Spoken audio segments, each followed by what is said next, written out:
आज हम बात करने वाले हैं अमेरिका के H1B वीजा नियमों में हुए एक ऐसे बदलाव की जिसने टेक इंडस्ट्री में जैसे भूचाल ही ला दिया था। ये कहानी है कि कैसे एक फैसला रातों रात हजारों जिंदगियों पर असर डाल सकता है। चलिए समझते हैं कि आखिर हुआ क्या था। ये किसी आर्मी का ऑर्डर नहीं था। ये वो मैसेज था जो माइक्रोसॉफ्ट जैसी बड़ी बड़ी टेक कंपनियां अपने उन कर्मचारियों को भेज रही थीं जो उस वक्त अमेरिका से बाहर थे। सोचिए, एक ऐसा फरमान जिसने वीकेंड पे आराम कर रहे लोगों की दुनिया ही हिला दी। पर सवाल यह है कि आखिर ऐसी क्या इमरजेंसी आ गई थी। वजह थी ये रकम, $1 लाख, यानी करीब करीब 88 लाख रुपए। ये वो नई फीस थी जो कंपनियों को अपने हर एक H1B कर्मचारी के लिए देनी पड़ती, और ये नियम कुछ ही घंटों में लागू होने वाला था। बस इसी एक घोषणा ने पूरी इंडस्ट्री में खलबली मचा दी।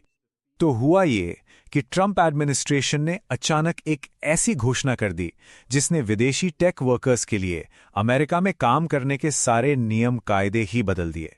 ये एक ऐसा झटका था जिसके लिए कोई भी बिल्कुल भी तैयार नहीं था। तो ये नया नियम था क्या? एकदम साफ और सीधा।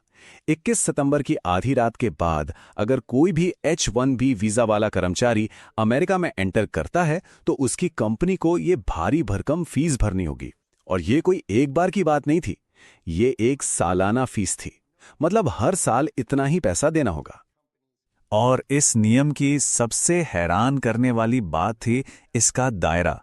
ये सिर्फ नए एप्लीकेंट्स के लिए नहीं था, जो लोग पहले से ही H1B पर काम कर रहे थे और मान लीजिए किसी काम से या छुट्टी पर अपने देश गए हुए थे, वो भी इसकी चपेट में आ गए। और तो और जिन लोगों ने इस घोषणा से पहले अप्लाई कर दिया था, उन्हें भी कोई रियायत नहीं मिली।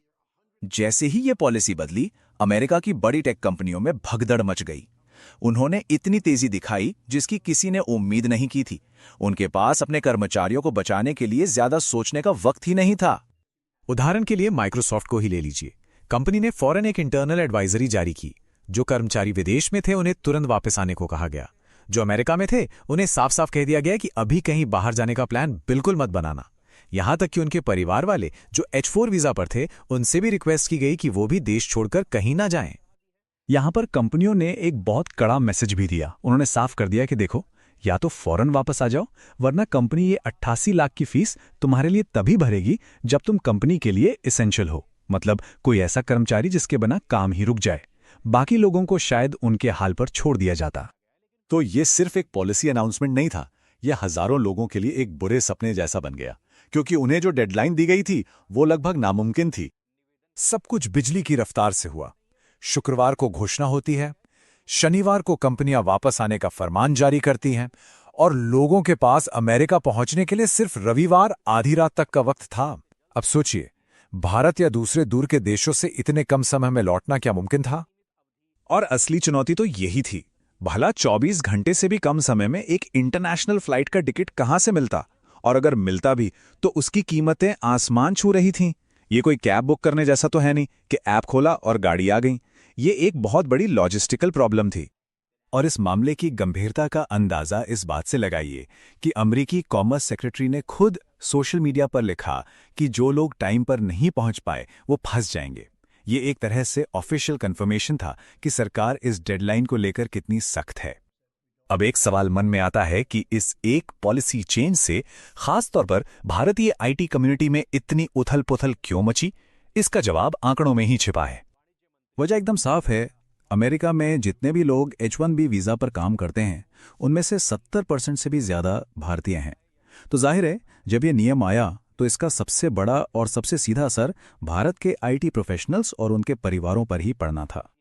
और इसका असर भी तुरंत दिखा। इस एक ऐलान ने भारत के पूरे टेक्नोलॉजी सेक्टर में एक शॉक वेव भेज दी। आखिर भारत की आईटी इंडस्ट्री अमेरिकी टेक कंपनियों के लिए टैलेंट का एक बहुत बड़ा सोर्स जो है, ये उस पूरे इकोसिस्टम पर एक चोट की तरह था। आखिर में जरा ये समझते हैं कि इस पॉलिसी के पीछे तर्क क्या दिया गया और इसके लंबे समय में क्या नतीजे हो सकते हैं। तो देखिए, सरकार का कहना था कि ये कदम H1B प्रोग्राम का गलत इस्तेमाल रोकने और अमेरिकी नौकरियों को बचाने के लिए है। लेकिन दूसरी तरफ एक्सपर्ट्स का मानना था कि इससे अमेरिकी कंपनियों को ही नुकसान होगा।